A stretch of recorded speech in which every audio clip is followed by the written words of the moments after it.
The next wine that we're trying is the 2009 vintage of Dry Riesling. 2009 is a standout vintage for many reasons. The Rieslings have aged beautifully, but at the time it was renowned for being one of the coldest vintages in Finger Lakes history.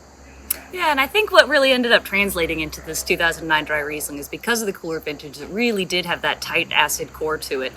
And the time in bottle has really given it time to kind of, not necessarily mellow out, but kind of smooth itself through a little bit and kind of let that acid be more encapsulated by the rich flavors and aromas that come from this. As always with the dry Rieslings from Red Newt Cellars, it's really trying to find that perfect balance at the very end point with just a couple of grams of residual sugar, some nice acid backbone to it, but then also some voluptuous fruit that can come through.